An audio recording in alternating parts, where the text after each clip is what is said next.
Good morning to most, good afternoon to others, and good evening to the viewing audience across the pond. I'm your host, Jason Miles, here for another episode of this, the Revolution Podcast. If you're new to the channel, thank you so much for joining us this lovely Saturday. For some of you, afternoon, for you, morning. If you're a returning subscriber, returning listener, or one of our very valued returning patrons, welcome back! Fuck yeah. As many of the patrons know, we recently launched the Crisis Papers, a series of essays, and issue number 5 dropped this morning. Second time around, musings on how we got another Trump term. Now, these are free to all patrons, and depending on your tier, the magazine formatted version is free as well. But if you're not a patron and would like to support this show and this type of writing, you can purchase them. Wherever you're watching or listening to the show, there is the link in the description. It sounds, apparently, you said my mic isn't working.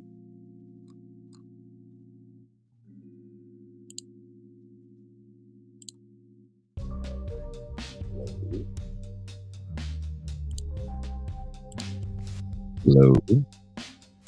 There we go. Sorry about that. There were some audio issues earlier on in the show, and I guess they persisted, and then someone wanted to interrupt me while I was reading instead of waiting for transition. That's what you're supposed to do when that happens. Unless you have the power to fix it, then you do that. You wait for the transition. Don't be an amateur. Also, the holiday season is well underway, and what better way to say I love you to all the special people in your life than with a membership at TIR, where we can hire producers that have the power to fix audio issues and not interrupt someone and throw them off. But seriously, what better way to say I love you to the wonderful people in your life and with TIR patron membership? Yeah, right there on the screen. You can see it. Oh, there. You see it. QR code. Scan it. Speaking of people that interrupt me, let's bring in the TIR crew. He is the man of the Mau Mau Hour. He is the king of Miami. He is the Pascal Robert.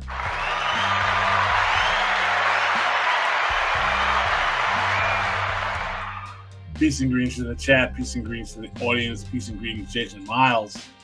Also coming all the way live is everyone's favorite professor at Missouri State University, Mean Gene Bajlan. Merry Christmas, everybody.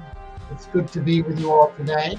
I would say that I'm definitely not everybody's favorite professor at Missouri State University if my student evaluations or anything to go by. So did they come in already? No, they haven't, but I don't believe that. You should believe it. Are they that mad at you? No, they're not that mad. I just make them read and write. So they we're doing an entire show. You do that in college. Yeah, we're doing an entire show about why elite college students don't read. Because they're getting high? Because they're getting high. I don't know if it's because they're getting high. They all have ADHD. We're gonna, if you want to jump on that show, a professor reached out to me when I announced it at Howard that wants to talk about it as well. We should bring on your Howard professor. It should be an interesting show. I'm excited. Well, the year is coming to an end, and let's kick off our year-end fundraising extravaganza. I will be periodically posting some merch and patron links on the screen. I'm going full retard on the PBS-ness of it all. Look, you're going to be monetized if you say that. You said full retard? Yeah. Retard. Yeah. You have to. Retard. Yeah. Okay. Just warning you. I'm going to keep saying it. I'm going to fight the man. You need to pick a. You need a euphemism for it. Like never go full. I've got some names. Pascal, do you have any euphemisms for that word? No. I think we can use it. We're using the medical definition. I'm going with Gene. We don't want to get demonetized. It's politically incorrect. Ben What do Bird you is use the Italian for late? Retardio. if the racism doesn't demonetize us, if that does, it's like, oh wow, you guys were bored. As you all know, TIR is entirely listener funded. We don't take corporate money yet. But hey, at this point, I'm not above accepting some venture capitalist funds. Would you take money from an online betting company? Would I have to do ads for it? Yeah, you'd have to do ads for it. How about a legal weed dispensary? That sounds better. I would totally, yeah. If there was a legal weed dispensary, I couldn't do it. I couldn't do that. I couldn't do crypto. I can't do the cereal thing that costs like $80 a week or whatever the fuck it was. That was ridiculous. Cereals, though. They are cereals. The Magic Spoon. The Magic Spoon shit was too expensive. I won't do that. Expensive, but it's not immoral. I would just take. I think it's immoral to fucking. Do you really want people listening to the show that have money to pay like $80 for cereal a month? They might really like that cereal. I don't know. But what about weed dispensaries? Because I think you should get a weed dispensary. I know Jason doesn't smoke or anything, and Pascal doesn't. I would be a horrible pitch man for a weed dispensary. But I mean, and they're also pretty problematic in the whole growing world. But what isn't problematic? I take Marvel money. Oh, that's the worst. That's just military industrial complex propaganda, Jason Miles. I'd rather take Marvel money than gambling site money. That's fair. George Lucas wants to loan me money. I take George Lucas money, but Lucas directly, not Lucasfilm. Okay, you wouldn't take Kathleen Kennedy money, huh? No, but if George Lucas wanted to give me money, I'd take it. I take Peter Thiel money. Oh, you take what? Teal? Yeah. That vampire? Oh yeah, we'd give him Stefan. Give him the blood. He's like, here's a. Yeah, we give him Stefan and Quinn. We'd be like, here, we have two. Okay, you pimp out your boys for him. Put that boy pussy on the stroll. Take these two youths. Take these two youths. They have fresh blood. But seriously, we're celebrating 5 years. 5 incredible years bringing you top-tier shows spiced with the finest dick jokes in podcasting.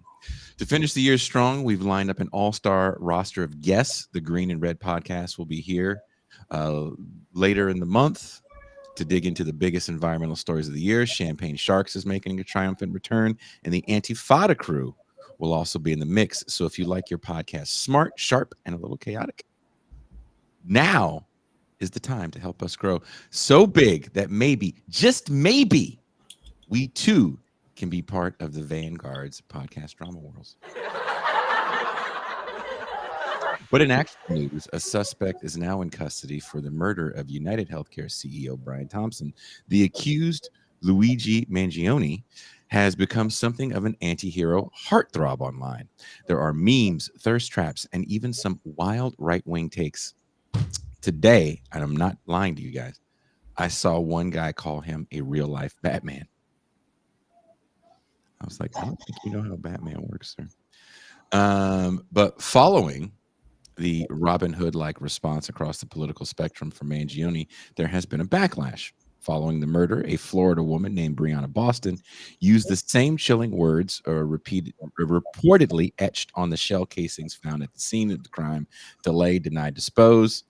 Boston was arrested for making terrorist threats after her claim was denied while she was on the phone with Blue Cross. Boston was just venting after having a claim denied and posed no threat. But will this be the move of these companies moving forward? One thing this incident has done is reignited public outrage about the deadly inefficiency of the American healthcare system. Michael Moore was inspired to drop his documentary Sicko on the healthcare system on YouTube for free. It feels like we're in a moment worth examining. So let's talk about it. What does Luigi Mangioni's viral anti-hero status say about the state of the public's frustration with corporate healthcare? Is this a sign that Americans are reaching a breaking point with the profits over people model, or is this just another fleeting moment in the outrage cycle destined to fizzle out before it can spark meaningful reform? Meanwhile, local news outlets are amplifying stories about families suffering under Medicaid cuts and unaffordable premiums. But can the spotlight on healthcare, even one as darkly sensational as this, actually push us closer to socialized medicine? And what does it say about the system that it takes extreme events like the death of a CEO or the arrest of a desperate woman to bring these issues to the fore? Let's dive in. And don't forget, drop a super chat. Help us grow. So one day, I too can afford the kind of healthcare coverage that these CEOs would deny me. Jean Bajlan, Yes. how do you feel about the situation that happened? I mean, it kind of feels like a lot of these things, surprising they don't happen more often.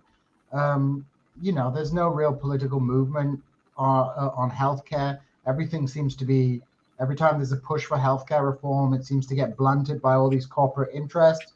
And as we've seen over the years, what the public actually want never really turns out to be what policymakers want. It's all about big donors and those groups. And of course, who are some of the biggest donors? Health insurers and pharmaceutical companies who have bought up significant portions of Congress, lock, stock, and barrel.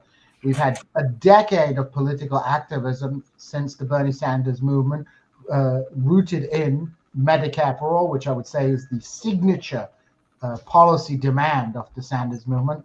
And we've made zero progress. Joe Biden, when he ran for election, I remember this very well, was like, we're going to talk about a public option. And that public option talk disappeared straight away. You have rank scumbags like Barack Hussein Obama, who protected this health insurance industry, who, people were circulating the Jeremy Scahill interview with him from years back where he said, like we can't, I don't think about this ideologically. What about all the people employed by the health insurance? If we have, single payer healthcare, we're going to get, and whenever he said that, I was thinking, well, you could say the same about slavery. What about all those poor slave auctioneers who would have their jobs taken away from them with the manumission of slaves? He said more slave auctioneers. But like, let's defend the slave auctioners. So these garbage politicians, including the rats in the Democratic Party, have done nothing on this. The political movement has been blunted. So what's going to happen, I think, stochastic violence, which ultimately I don't think changes anything necessarily, is going to happen. This guy Mangioni, like, for whatever reasons, he went and took out a health CVO allegedly, and people celebrated it. People celebrated it because people may not agree on what they want healthcare to look like. I'll give you a story, for example. I had a woman come to my door a couple of years back who was running for something to do with the Republicans.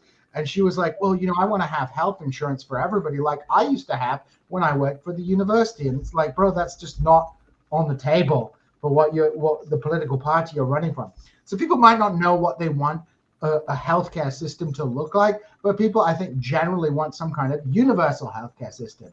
At present, the American healthcare system causes friction between the poor and the very poor, because of course you have this Medicaid that covers the extreme poor, but the people who get penalized are the middle class, and not even people who are particularly towards the lower end of the working and middle class. Even if you're, let's say you have a reasonable job, you're earning $150,000 a year, you get hit with a medical bill that your insurance won't cover, and you're going to be sent into poverty. And if you're not sent into poverty, you may have to denude yourself and impoverish yourself to be able to get the health care you need. So it's an absolutely barbaric system. It has poorer health outcomes despite the higher amount of money. And all the arguments against it, things such as the very disingenuous arguments where they say, well, in Canada and Britain, you have to wait for surgeries. Well, Canada and Britain are just one model of healthcare. You can have a private healthcare system, a Medicare for all, like Germany or France, which would actually be the better comparisons. But in America, you have a thing called waiting list. It's just like, I'm going to wait till I have money to pay for these things, or I'm not going to have it. So it's a barbaric system. The fact that Luigi Mangione, his alleged murder of a CEO, caught the zeitgeist is totally understandable. And I would say it's not just leftists, the usual burn down Walmart crew of people who are praising him. I think a lot of people are praising him because, a lot of leftists talk about capitalism kills, right? Capitalism kills is very abstract to most people. Yep. However, when it comes to the health insurance industry, it's very easy and very visceral. People could understand that these people make money by denying people healthcare. This is not some like third degree removed capitalism kill. This is a very clear correlation that is simple to understand. And people might be saying stuff like, well, I don't think you should have murdered him, but I completely understand it. I think that's the general sentiment, because these CEOs are very literally murdering people in a very concrete, not in an abstract way, not in a secondhand way, in a very concrete way, are murdering people, or at least condemning people to enormous amounts of pain and suffering in order to increase their profits. So the fact that there's very little sympathy outside of elite media circles, both liberal and conservative, that there's a lot of pearl clutching, of course. The fact that the general population it ranges from being either enthusiastic about the murder or to understanding, it makes total sense to me, because people hate the American healthcare system. They may not know what they want, but they know that this system sucks. Pascal, does his rise as a folk hero signify the public's desperation for justice, or does it risk trivializing the deeper systemic issues? I think that the rise of Luigi Mangione definitely is a flashpoint in the consciousness of the body politic in terms of showing a public outcry for something that is not the status quo. It demonstrates that the American body politic bipartisanly wants something different than what we've normally been given. And the fact that both the media elites at both parties are clutching their pearls, as Gene said, demonstrates that the elites are very worried that the sentiment that Luigi done good is spreading even more so. I'm not saying that we should go on celebrating when someone, unalives a corporate CEO, but we have to understand that, as Gina has been saying, we live in a very, very, very difficult healthcare environment in this country where we have private profit over public concern. And the fact that someone like Luigi Mangione captures the zeitgeist shouldn't be surprised. My question is, how do we translate this moment into an actual movement instead of a fleeting minute of this, 60 seconds of a media broadcast, kind of 5 minutes of fame? Well, I guess 5 minutes instead of 60 seconds. Do you think this is fleeting, Gene? I mean, I don't know. I think healthcare is going to rumble on as an issue. It will peak and trough. I think we're at a peak here because I think this brought, this murder brought out like a lot of stories that people have. Like you said, a lot of news stories are covering this. I'm listening to the MSLSD coverage of this. It vacillates between the kind of more conservative hosts pearl clutching, but then you do have other hosts, even on a kind of mainstream liberal network, saying like, hey, there's problems with the healthcare system. That's probably why people are so angry. I don't think healthcare is going to be a fleeting issue, but Pascal raises the important question of, will this be capitalized on by a political movement? And I don't think that's going to happen right now, because I think, we're in a moment of the political cycle where the Republicans are going to be in power. I don't really see Republicans adopting any kind of serious health reform. And the type of health reform that they're advocating are things like getting rid of Obamacare, which Obamacare is like a disgusting piece of legislation that, transfers large amounts of monies to the insurance industry. But taking it away is going to make the situation worse, right? It's going to be, it's a bad system, but taking away that bad system will probably make the situation a lot worse than it is right now. So I don't think we're on the verge of witnessing any kind of movement. But if Trump is this much of an insane populist with no real politics, who really does love when people love him, would he be crazy enough to try to pass any sort of legislation, you think? I don't like he'll do something. Maybe he'll do something like the Fab Billing Act or something like that. Maybe he'll do some like things around the edges that seem popular. Maybe he'll like do some price controls on insulin or price, although they've already done. Maybe he'll do some price controls. Maybe he'll do some drug negotiation. It'll be tinkering around the edges like the Democratic Party does. But I don't think he's going to do anything because, you know, one thing that Trump likes more than people praising him? Money. You said He money. likes money. And if the health insurance industry buy him off, right, or buy up the people around him, I doubt that we're going to see any serious reforms. The New York Times, I think was it the New York Times or the Washington Post, one of those garbage newspapers, just published a piece of propaganda from the new CEO of United Health, and it just showed how Brian, what was it ever his name was? I can't think of his name. Brian Let's just call him healthcare CEO. He'll remain healthcare nameless. CEO. It's like it said healthcare was bad, but you know the system is bad. But let's work. There's no concrete policy thing. You know the fundamental problem with U.S. healthcare is that there is a huge profit motive in it, and then the people who pay for that healthcare are incentivized to not give you the healthcare in order to make profits, right? So I just don't see the Republican Party, the party of unrestrained capital, making any serious reform. It's why I don't believe, like, there's a lot of things, for example, that RFK says that I agree with, like, you know, American food is full of all these terrible additives and things like that. But they're not going to do that stuff because that involves putting more regulations in everything. But the reason I mention RFK is because the reason RFK is popular is because people freaking hate U.S. healthcare system. They hate the pharmaceutical companies. They don't trust them.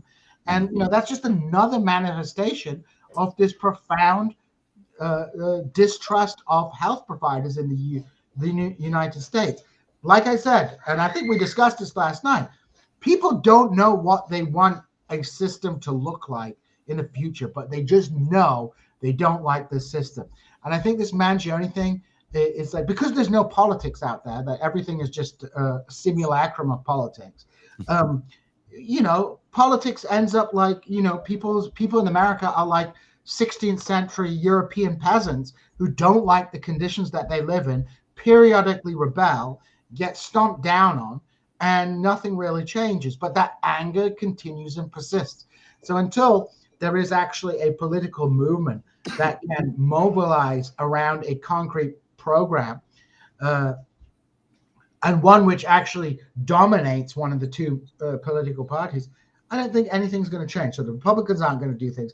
And I think a lot of people who are consigning the Democratic Party to death and saying that the Democrats will only come back if they adopt this populist politics are also fooling themselves, because what the Democrats can do is wait until the Republicans drive the economy into a ditch, which they will eventually do through ridiculous policies, and then they can just come back to power in the same way Sir Keir Starmer did in the U.S., based on the failure of the Republicans rather than offering anything substantial.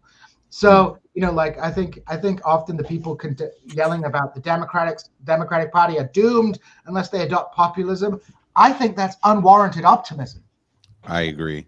I literally wrote about that. You could read it in the most recent crisis papers. But seriously, I don't think they need to. They're just going to sit and wait like they always do. It's a cycle. It's a cycle. It's a cycle of life. One of the things that we can actually bank on is the fact that the Republican Party, when they have full control of the Congress and the presidency, will overreach. And when they overreach, they're going to incur the wrath of the body politic. And when they incur the wrath of the body politic, it'll give an opening for the Democrats to come back in power. How soon does that last? Do you think it's the first 2 years in the midterm, and then 4 years you get a new Democrat, whoever that may be? I don't think it's going to be AOC, but who do you think is the Democrats' running person? I think the Democrats may break up the majority in the House in 2 years. I don't think they'll take the Senate. I think they'll break up the majority in the House in 2 years. They may win the midterms, but I think that. Can I complicate it with this for you and Gene? I would love to hear you guys talk about, hear your guys' response to this. And I know you guys don't follow news in certain states, especially the ones you guys don't live in, right? But in California, in a predominantly blue district near the border, if you know where Coachella is, so that's kind of near the border, a place called Indio, they have a new congressman that's a Mexican Republican.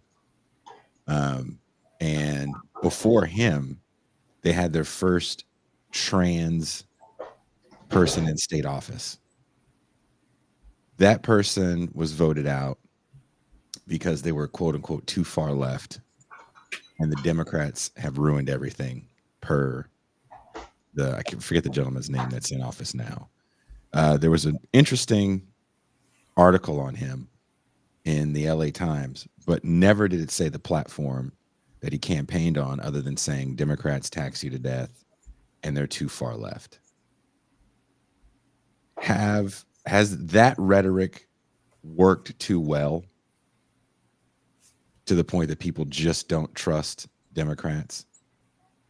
Where you have a district that is predominantly Latino, predominantly Mexican, that would rather have right-leaning MAGA government that wants to, quote unquote, shut down the border, deport everybody, in a place where there's going to be tons of undocumented people that still want right-leaning leadership.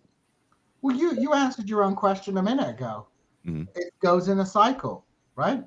It goes in a cycle. We had 4 years of a do-nothing Biden administration. Not that they did nothing of value, but it was tinkering around the edges. We had 4 years of that. People got sick of it. Before that, we'd had 4 years of Trump. And, the Democrats ran the kind of wokest campaign in history and won, right? So like you say, it goes in cycles. 4 years of Republican government, if they run the country into the ditch, people are going to hate the Republicans more than the Democrats. Isn't that what it comes down to, Jason? People vote for the people they, But we had 12 years of Reagan, or Reagan and then his successor, Bush Sr., before you get Bill Clinton, which is kind of an extension of Reagan, but he was sold as the Gen X freedom fighter of the conservative war of the 80s. And we ring in the 90s kind of with more conservatism, right? Because Clinton deregulates and locks up. Don't you think we've kind of we're just kind of at a different point in the kind of political science in the political cycle? We have a kind of does it move faster, you think, then? Well, I think in the 1990s, with the end of the Cold War and things like that, there was the peace dividend, there was a kind of optimism, it was the end of history moment, et cetera, et cetera. And now we've kind of just moved into a different phase. I think, we have these, especially since the economic crisis of 2008, we have these kind of perpetual economic crises and this slow boiling decline in public services and in living standards of people in the West. And politically, no one is tackling that. So given that is not being tackled, we just have this kind of endless cycle of shifting from one incumbent to another. Now, that might be represented as it was in Britain in the 2010s by kind of, ongoing conservative government, but like an endless cycle of leaders in that party, or it might manifest in the way that it's in America. It's like you have a lurch to Obama, then you have Trump, then you have Biden, then you have Trump again, and it might lurch back because the fundamental problem is that no one is building a new. I mean, like the Democrats in the 30s, for better or worse, adopted these radical new policies of the New Deal, created a new social contract with the American population, and they were rewarded with that by a kind of half a century of political dominance. The problem is that whenever you have someone sweeping to power now, they are unable to adopt policies that will secure, like if I was Donald Trump, right, and I wanted to secure a Republican majority forever, I would pick one industry, maybe the health industry, go hard on that, nationalize it, do all the kind of quote unquote left politics with that.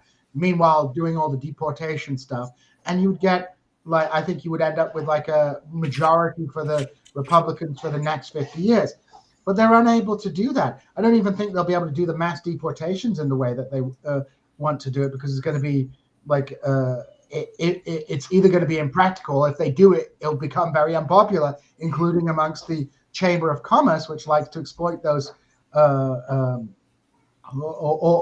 exploit those kind of undocumented laborers in the United States. So I think we're in this kind of the reason you have lurches in politics is the old left-right. This is a left-wing policy. This is the right-wing policy. That's something the media class talks about. But regular people aren't quote unquote left or right. The idea that the Democrats are too far left isn't a policy argument. It's just about it's about public image. It's like they're too far left because there's too many women, there's too many Black people, they have a trans person. But in policy terms, these people are conservatives, right?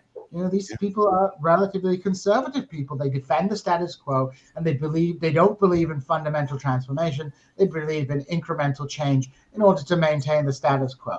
So I just don't think, I think. But here's my question to you guys: can the deportation, and this is a big issue, can the deportation issue that Trump campaigned so hard on, that was actually been extremely successful for Republicans across the board, especially in places like Chicago, even in New York, can that backfire on him like Kids in Cages did? Or have we made such a shift right that it's not going to be a problem? 30 years after Prop 187, a study was done. The people that were on board for it 30 years ago are not on board for it now. There's just been a big shift in the feelings of a lot of people in places like California and Texas. And California is a state that has the largest Latin population in the country. And still you see California voting on insane measures. 4 years ago, just 4 years ago, mass incarceration was a center issue. 4 years later, we're rolling back reforms that were decades in the making. Are we getting to a place where we are possibly too conservative as a society, and that's just where we're going to be for a while? I think that what we're seeing is that the politics of American society is reflecting the reality of American life. When COVID hit the society, we were faced with a lot of social issues that put us in a crisis moment that we had never seen. I think that the increase in crime, homelessness, the social dislocation of large parts of the American body politic, all of those things were a direct consequence of the tragedy that was brought forth by the homeless, by the crisis of the COVID manifestation. Mm-hmm. One of the realities that caused is that people started to develop a more conservative politics because the Democrats were not able to adjust to the moment because their politics was still stuck on reacting to the last lurch to the right that we made, particularly when it came to carceral politics or mass incarceration type politics. And what we found out was that Americans were tired of hearing about, defund the police. And they were like, well, where's the police now? People didn't want to hear about Black Lives Matter. They didn't want to hear about George Floyd. They didn't want to hear about that stuff. They wanted to talk about, well, someone broke into my car. Someone mugged me. Where are the cops? And what we realized is that the mood of American body politics will react to the reality faster than the rhetoric of the moment. And what I'm saying is that we are not so far removed from that COVID moment where we're still stuck in that moment of conservatism. People still they're wondering where the cops are. They're still complaining about the rises in crime. They're still complaining about the fact that, we want our police to respond to our calls. So how long that lasts is yet to be seen, but I don't think we've escaped that moment yet. Gene? I mean, I think the case of this guy Penny in New York who killed this homeless guy, speaks to what Pascal is talking about, to be honest. I mean, you have one set of people demonizing this guy as if he's like some sui generis evil, and another group of people lauding him as if he's some kind of Batman. But really, what that case tells you is about the tragic decline of society, right? The fact, people don't want cops murdering people on the street. But people also don't want, mentally ill homeless people accosting them in the street. People don't want either of those things. People want a functioning society, and they don't seem to be getting it. And everything since COVID seems to be getting worse. And I wouldn't necessarily call it a conservative moment per se. I think it's like a complete it's a moment where you have complete contradictions, right? I think you can have people who say our judicial system is not working, and we need to do a better job of that. While they'll say this woman who was arrested for on terrorism charges for threatening an insurance company, that's crazy state overreach. At the same time as saying I also want the police to keep us, have a public safety or have public safety, right? That's the thing that I don't think people understand when it comes to the little bits of power that people can get. I was in an extremely similar situation as that woman with a different government agency. I won't get into it on air. And I said something probably not as bad as that, but I did say something along those lines, not insinuating I was going to do anything. And I was threatened with what happened to her. Had I not been living where I'm at, it might not have been good for me. So I don't like the idea that everybody is on board. I think everybody's on board until you get a chance to be the cop. People keep saying, why did so-and-so turn someone in at McDonald's? Because they wanted to, because everybody snitches. Why do you think killers get caught? People love watching these dumbass mob movies, thinking all these motherfuckers are above board in their fucking criminal codes. They tell on each other left and fucking right. Always telling on somebody. That's how the movie New Jack City ends. Remember? Nino Brown tells on everybody. Yeah, detectives here don't have skills. Snitching. It's always a snitch. People love snitching. Oh, you can always find one person who will snitch. There's always one. You'll find many, but the cat that keeps his mouth shut. You'll always find you'll always find one person who will snitch, even however loyal the people claim to be. No, I'm saying both the Penny and the Luigi cases are just examples of a society that's in crisis, that politics is failing, right? And so people take things into their own hands. It might be more premeditated and intellectually thought out in the case of Luigi Mangione. It might be kind of spur of the moment in the case of Daniel Penny. But what these individual cases talk to is a society where politics is broken and the fundamental problems can't be are not being dealt with by the political class. Pascal? No, I think Gene is absolutely correct. I think that what we're suffering from is a kind of a lack of creativity in terms of the political imagination of both sides of the aisle, as well as the body politic overall. Is that we're kind of at a flashpoint. We don't know what to do. The governing body is bereft of ideas that will really help change what the status quo is. And no one's really coming up with a creative ways to address our problems. So people are now depending on the extreme to fulfill their imagination. And that's how you get someone like Luigi or the guy Penny, is that the extreme becomes the way that you fulfill the political imagination of the body politic when the status quo is unable to do anything. How do you guys feel when you see critiques on the Penny fellow and people that, I don't want to say valorize him, but I have seen some valorization of what he did. I mean, I think is right. There are people who are valorizing him, and then there are people who are making out that he's some kind of sui generis evil. Both those kind of arguments just miss the point, if you ask me. I think so. I mean, look, yeah, this, people are like, oh, this guy was like not a harm to everybody, etc.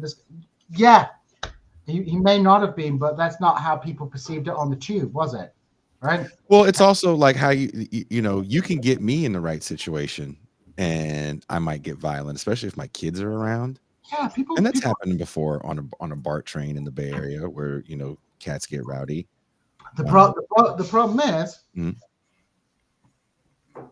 oh, you're totally throwing me off here, Jason. I can't see it. Awesome. The problem is, Jason, if you ask me, it's like this guy doesn't need to be valorized, and he doesn't need to be like condemned as like, oh, he's just like, it's like a race. It's like, no, this is what happens, right? When a society is in crisis, people take things into their own hands, and guess what? Sometimes people will take it too far, right? Like and kill someone, because you don't look. Not everybody has been in that situation where you have to calm somebody down and not hurt them. I've worked in places where people have not. When I worked at the homeless shelter, one of the guys knocked out one of the people we dealt with because he got in his face and got too belligerent. It happens, I think, more than people want it to think it happens. But when you're at the UFC gym practicing your Brazilian jiu-jitsu and you start choking the shit out of somebody, people get fucking scared real quick and they tap your arm. Yep. If I'm not at the Brazilian jiu-jitsu gym, regardless of my mental capacity, I am trying to get out of a hold I don't understand, and I'm not going to stop moving. That dude had no idea what he was doing and had no business trying to put someone in a hold like that unless, hey, stop. I'm going to let go now, and you're not going to move. That's what you're supposed to say. He didn't know that. And not saying that gives him a right. Yeah. It's but like I said, people are trying to find good guys and bad guys, and you have people who want to treat Penny as if he's Batman, saving the public, and then you have other people who want to, act as if he's like the poor exterminator. He's just a guy who. No, he's just a guy who was in a situation, who went too far in the situation, with a person who is mentally ill, who's been kind of, who's been failed by the system. But the people on the tube don't know his whole backstory, do they? They don't know. He's just a guy being belligerent, and who knows? Like sometimes mentally ill people do violence. And you know what, Gene? I don't give a shit about your backstory if you're fucking with me. That's true. I just don't give a shit. Oh, maybe he was touched by. That's great, but now he's finna get touched in a whole different way. Like nobody likes to get fucked. He's not gonna get touched in a whole different way. Luigi. I guarantee Luigi has the triple butt insurance in prison because I think you keep thinking that. I think you keep thinking that. I'm glad you think that. I don't know, I'm man. really glad you think that. He is handsome. Sarah says he is handsome. So well, first of all, not everybody rapes everybody in prison. People need to stop watching movies from the 80s. And second of all, no, it's Oz that gave everyone that impression. Oz, I hated that. Oz was bad. It was like, who's getting raped this week? Yeah, exactly. But what's his name? Like these kind of acts of violence are just, like I said, are symptoms. They aren't something in and of themselves that need to be fought over. It's very simple to say what happened to Jordan Neely was a tragedy. Penny shouldn't have done what he did, and it's bad, right? But neither of those guys are like super evil. It's just a response to a failed city government in New York, right? The same with Luigi. It's like, maybe you shouldn't go and assassinate a health CEO, even if that health CEO is guilty of social murder. Yeah. But you understand why he did it, right? It doesn't make he's not an evil person for doing it. People are perfectly capable of understanding that people who have killed before aren't necessarily evil. Right. Yeah. This guy, obviously. Yeah. So I think a lot of the discourse around it is just, it just seems like people are looking for a hero. And Penny and Luigi are like two different kind of heroes that are emerging in a society which is utterly failing its population with the with the politics that is dead. I will say one thing about Luigi though. Yeah. He seems to put more fear into the capitalist class with one killing than an entire decade of CSA organizing. I saw you write that. I was like, that is the meanest, funniest shit I've ever seen. It's true though, like they were like, oh, it's because DSA totally cucked, right? It's like I don't believe in any of that stuff anymore. It's like it's just your left wing therapy group where you can go and talk. Wow. Okay. Talk Look, about I can't. how bad you are, and then you can go take some biscuits to the homeless shelter. Wow. Nothing wrong Pascal, with can taking- you help save the show from Gene's? It's like when the no whammy, stop, do, and you see the money just falling away. Hey, man, this is the fun Raisin Show. Yeah, no funds have been raised because of Gene. Because of Gene yelling at the DSA. But I do want to ask this question though. So, do you think that these cases obscure what's really going on when it comes to giving capital more range to hire their own security forces? Take, for instance, the same week that the Jordan Neely situation happens, which is perfect for media because you have a white guy, black guy. That's all you need. The poor shit just adds more fucking fuel to the fire.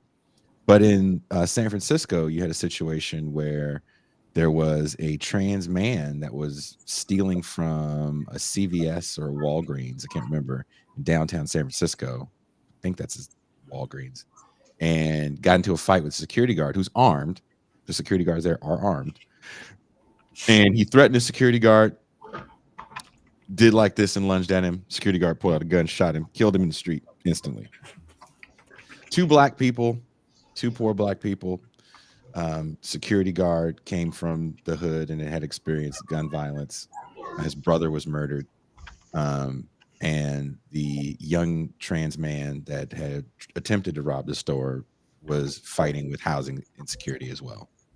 So that story doesn't get the amount of coverage, which I think is a very important story because we're talking about private corporations not giving that much of a damn about law enforcement anymore, because it's like, we can hire our own, we can contract private security forces that will lobby for them to kill at will if people want to steal, and we don't have to deal with the police and wait for them, because we can have people on site, armed, ready to go.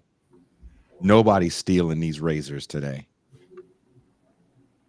I think that's a bigger issue than the morality play of what I see being worked out with a lot of the Jordan Neely stuff. What say you, Pascal? I think what's interesting is that when you look at the actions of the health insurance companies after the Luigi Mangione thing started to come to a closure, and one of the things they did was taking the ID background of their CEOs off their websites. So we already see that they're moving towards a securitization measure to try to protect their interests as a result of a reaction to this type of crime. So I actually think you're right that capital using security measures to protect its interests is going to be another consequence of this type of crime. Gene Bajlan?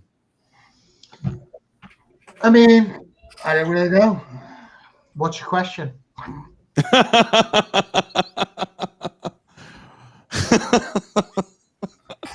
I'm basically asking, are these kind of morality arguments obfuscating maybe a bigger point that private corporations are being able to employ their own private security? Oh, I mean, that's being able to kill with impunity. This is why I guess I'm so black-pilled these days. It's like, isn't this just what we saw with defund the police and Black Lives Matter? That the result of all this process was that the police got more money? Yes and no. There were cuts, but not like there was money moved around. There was money moved around. I but mean, it like, wasn't cuts. No. I mean, I think this killing is going to be a great opportunity, as you say, for private security companies, because, you know, the CEO class has felt kind of like untouchable, right? There's no mass movement against them. You know, what kind of political and constitutional movement that exists is basically muted within the Democratic Party. Everything is blunted. So, you know, they didn't have anything to worry about in terms of their personal safety now. This Luigi Mangione guy has like burst that bubble, right? And so what's going to be the outcome of this? Well, I doubt anytime soon we'll see any healthcare reform, but I do think there will be a lot of ex-Marines who make a lot of money as private security. So it is what it is. Pascal? I agree with that. That's why I said my statement was I think that the corporations are going to move to a form of private securitization where they're going to be paying people to protect the interests of the CEOs. Is this Trump's dream? Because this goes beyond to fund the police. The best, I think. I used to think, why wouldn't corporations want police? Because they're free.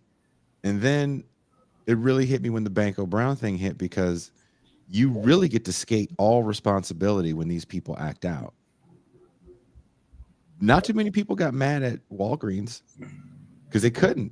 They were like, well, we didn't tell the guy to do it. That wasn't a mandate coming down from us to say shoot all homeless people that steal Tic Tacs. We'll just hire a new security guard company that's also armed. The bar is pretty low for getting a permit for a gun. I mean, I think ultimately nothing is really going to change at the moment, because there were two things. First of all, like you say, you know, people will continue to securitize these things by hiring security and stuff. So whatever kind of violence, lone wolf violence or whatever, can be dealt with in that way. And then on the other hand, you know, the big difference between now and the first Gilded Age is that you have cheap food, cheap pornography, and cheap video games, and cheap TV. So, and cheap TikTok. You just keep people busy. They rage out on the internet, and that gives them their catharsis, right? So that all politics contain online. Like, seriously, that's a really. How do you feel about that, right? Like, I'm sure you saw on the news recently, Haley, whatever her name is, sadly known as the girl that spits on dicks, got caught up in a crypto scam where a lot of her followers that had never invested in crypto before decided to invest in her Hawk Tua coin, and some people claim they lost their savings. And the whole thing was a scam. I mean, yeah, it was a scam. America is like isn't the American dream where you can be the scammer, not the scammer? But is that to the point though that people see everything as a scam, even, you know, people I don't agree with are just scam artists? Everybody sees this stuff as scams. People are, you know, people think people are dumb, but like people do have like the reaction to Mangione, like I said, people might not agree with the killing, but the people know that like health insurance is a scam, and this guy Brian Thompson is a filthy rat who's making money off dead people, right? But people will get caught up in these parasocial relations and not see the scam coming and get scammed, right? We live in the scam economy. It's scam town, right, Pascal? Absolutely. Hawk Tour girl had her followers buy into Bitcoin. How shocking. I mean, remember, she's not sitting there at 21 like, I got an idea. How about we do a Bitcoin rug pull today? Let's go spit on some dick. I don't think for 1 second that young lady thought to do that. I believe someone told her what to say. She said it, and I don't think she truly understands the full nature of what she's a part of. Yeah, people just want to make money, right? Jank Uyghur is like pimping out TIT to a freaking online betting company at the moment. I don't think. Oh, are they online betting people? Yeah, Oh, it's like man. online, I think he sold the naming rights to an online betting studio. It's like, what is going on? We got to give it. Can we give a shout out to Charles's Ghost? Thank you so much, Charles. That's huge. Fuck you. 5 more years. 5 more years. Right there. Right there. Fuck this. King Allahu Akbar. Allahu Akbar. There was another internet drama thing I was listening to before the show started. Remember that white girl that did that? She has a real dry sense of humor. I can't think of her name.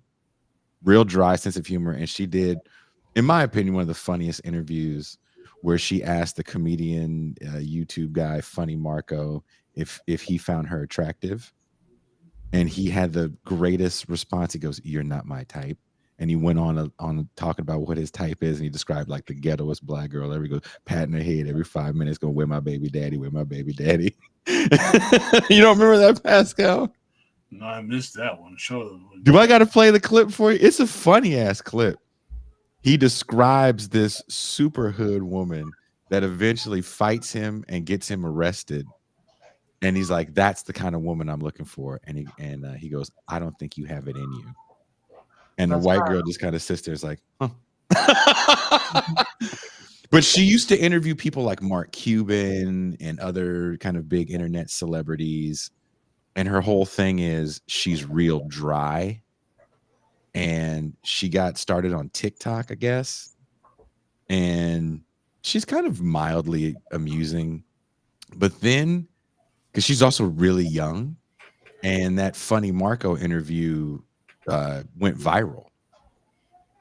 It got like tens, if not hundreds of millions of views. And so then she started just interviewing all these black people. And it started feeling very offensive. And so now she's fallen off, as they say. Well, that's what happens. People get an act, and then they milk it. Isn't that like everything these days? It's like, oh, you guys like Game of Thrones? Ready for this? 17 seasons of freaking Game of Thrones spin-off. It's like, you guys like Iron Man? How about we make a whole series of movies? There's all kinds of Iron Man. They talk like Bubba and Forrest Gump. We got Black Iron Man. We got Black Girl Iron Man. We're going to see Iron Man, baby. You know what we're talking about here. We're going to have a good old time. We got ourselves a Chinaman doing Iron Man. Yeah, that kind of stuff. We got Chop Socket Iron Man. We get, bam, they got one of those Hedgies as an Iron Man, Iron Hedgie. Now, these people, I mean, it's like everybody, like, and this is the YouTube economy. Watch, Jason. I'm listening. I got to find the video for Pascal. Okay, you find the video for look at Piers Morgan, right? Yes. Piers Morgan is raking it in. And how is he raking it in? Because he's found a formula that works and gets clicks. Find some lunatic pro-Israeli person and some pro-Palestinian activist, put them on TV and let them scream at each other, right? And you just do that until you fall off, until it stops making money. And, I'm sure this woman was like, oh, people like it when I have a black person on and they do ghetto stuff. Like what do they call it? The tap dancing. Oh, dude, she had, what's the girl that eats all the ass? Sukiyuki. She had Sukiyuki on. And Sexy she was Red? like, huh? Sexy No, Red? not Sexy Red, the other one that eating in the ass, eating niggas' ass, that one. She would eat people's ass after she have shitty ass nachos. That woman. Oh, that's you know what I'm talking about? She's like, Rotel dip. I got a piss, and then I'm eating niggas' ass, eating niggas' ass. I'm being traumatized. Pascal's like, why have I never met this woman? Pascal's like, I like nachos. I like nachos.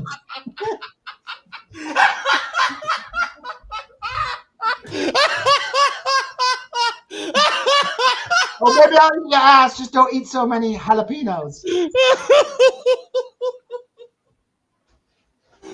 Well, yeah, she had her on, and she called her a musician. And I really believe either it was a bit or that young lady was drunk. She goes, "What the fuck you think I'm supposed to do? Magic? I'm a magician?" She goes, Oh, "No, I saw you're that a one. musician." Yeah. I mean, white people love nothing more than watching ghetto black people with borderline brain damage say funny things. They love it. That's the new minstrel show, isn't it? I mean, heck, It's not that new. huh? It's It's not not that that new. It's not that new.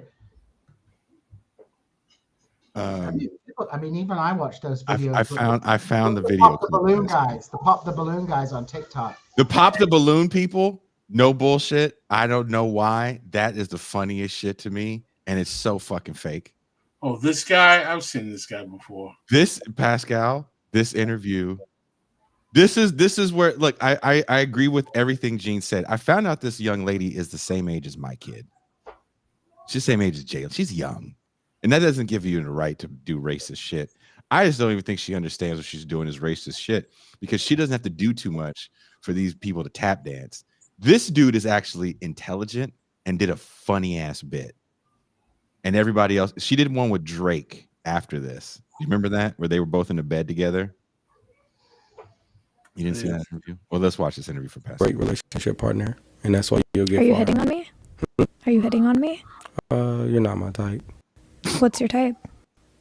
People that like my type is just brothers, a lot of just wild ghetto shit, just booty titties, just somebody just patting their head all day and just saying, "Where's my baby daddy? Where's my baby daddy? Oh, you got me fucked up. I'm about to bust all your windows out. You got it all twisted in this motherfucker. Go get my motherfucking gun before I beat your ass and I cheat on her." And then she just like, "I don't know the fuck you didn't cheat on me." And she beat me up. And then I'll be in jail and I get out and I'll be like, "Yo, like, why you call the police on me?" And she's just like, "Because you ain't shit, motherfucker." And then that's when I'm just like, yo, lady, chill out. I love you. And we start kissing. Then she be like, "Now go in there and take care of your stepson because he ain't really your son, motherfucker." And I'm like, whoa, shit, I like that. I don't think you got that in you at all. You got spooky hearing it out, you know?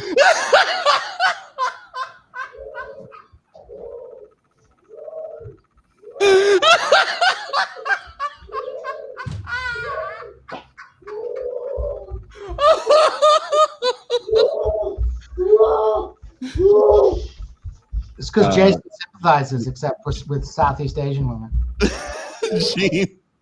Gene, what was going through your mind when you heard him telling that story? That he's internalized abuse.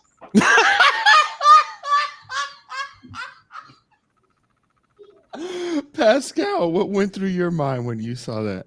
Sounds like he was dating Nicki Minaj or something. Kid says you can hear her vagina close up. I thought this was a hilarious bit. I don't think they worked it out at all. I think dude really was just, he's that funny. And I think she played off it real well by looking uncomfortable. That's all she had to do. It's funny. Pascal watched this and he was so disturbed by it. He's ready to shout, "Pull up your pants."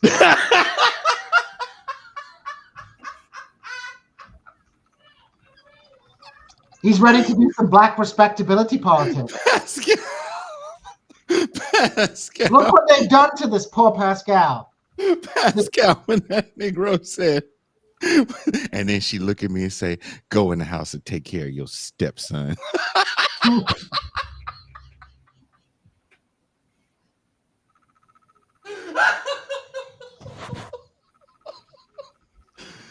The look of fear on that woman's face is hilarious. But yeah, she's hated now in the YouTube sphere.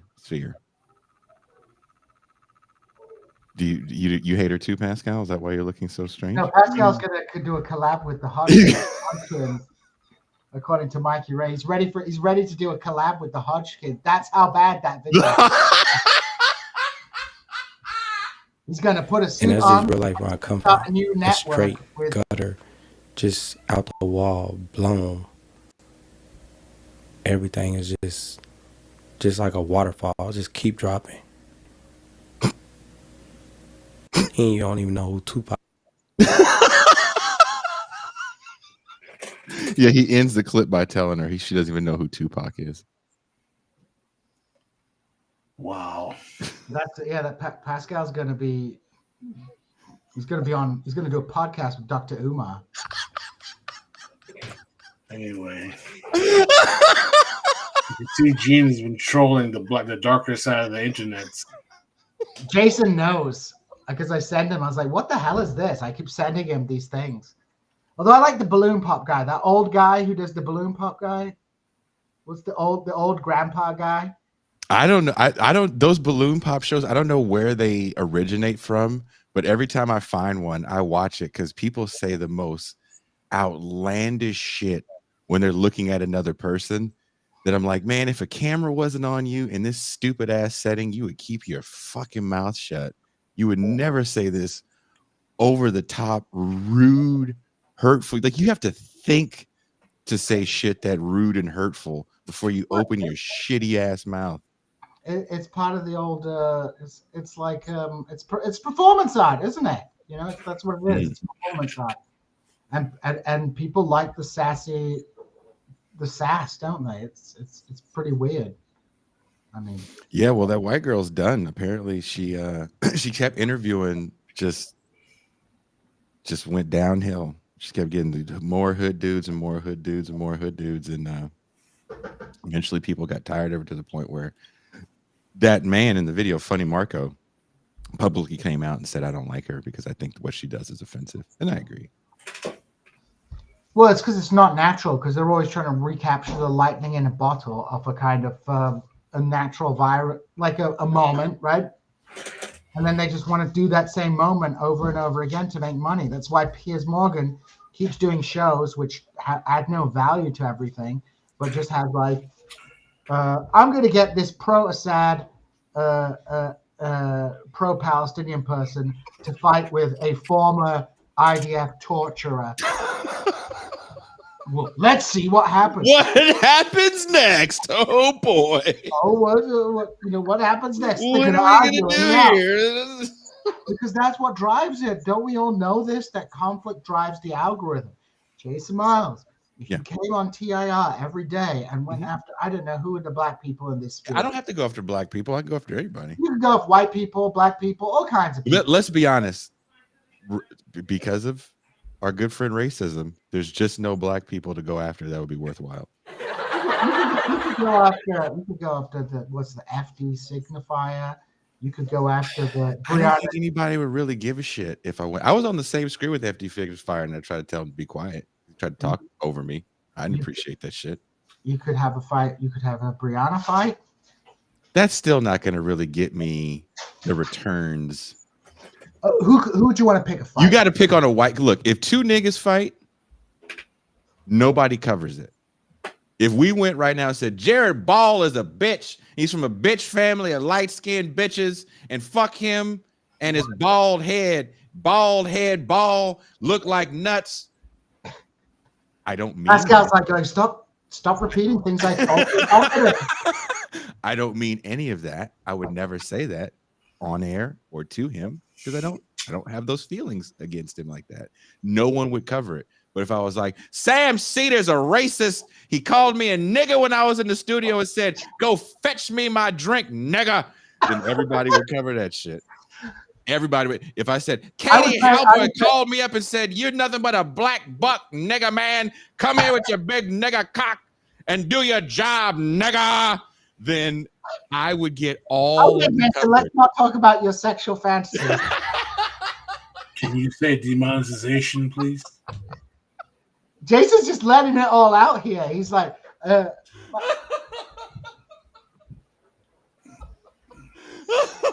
He's just letting it all out. His feelings about Katie Halper are just. Can you imagine? Can you that Oozing right all over there? the You want to get the fucking views? If I would have to say shit like that. You'd also have to change your voice. You don't sound authentic enough. I would have to say like, Emma Vigeland is too white to ever fuck a black man. She would never fuck a black man because she's white and she hates niggers. Yeah, that's literally the only way I think you could like get ahead in this game, right? That's if I said that, then and maybe then those two fucking cousin fuckers, the Vanguard, they might go, there's this black guy and he's been talking about our good friend Katie Halper and Emma Vigeland, and he thinks they're racist. And I actually saw him talk to a black person before. And, voice is really good. I don't think they're racist at all. And this is what goes on here. We're protecting the left from this type of thuggery. Oh God, that's such a good white person voice. That's how you blow up. I would have to do all those things, and I'd have to mean it. You don't mean have it. to mean it. Jason doesn't have hate in his heart. Ken said, I heard that in Minnesota. Somebody said, so that's why Jamie left the majority. You think Jamie's fucking black, guys?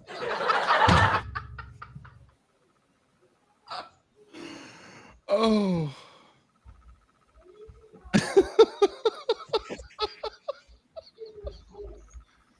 But you know, like there used to be this guy called Progressive Voice, and he's the OG left media drama channel. Which one was Progressive Voice? Which one was that? That sounds familiar. He was like an Arab American or maybe even a Canadian. It's usually a Canadian, but I don't know. But he was the OG drama channel. He would be doing channels like this guy fighting with this guy. People just love it. People love the internet drama. And Tiger and Tim are probably going to take the last part out of context. No, Nikki Const. She blocked me on Twitter. Why? What did you say? I made a joke about her having a fight with Brianna Joy Gray, and then I did a poll: whose side are you on, Brianna Joy Gray's or Nomini Kunst? And she called me a Russian bot and blocked me. Brianna Joy Gray could go on air right now and call me a good for nothing piece of shit, ain't shit, worthless, jobless, no health care, having ass. And you still want to marry her? No, not at all.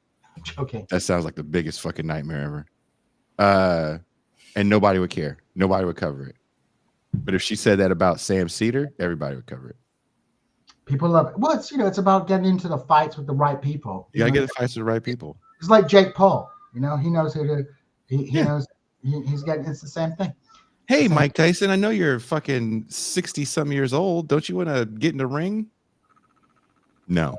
You're like $10, $20 million? I guess. I mean, I'm broke right now, so why not? Yeah.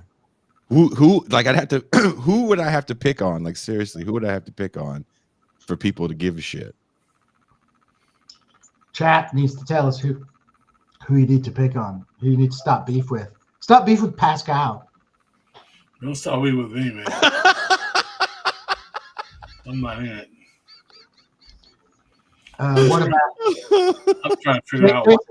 Stop beef with the Vanguard kids. I just don't care enough to.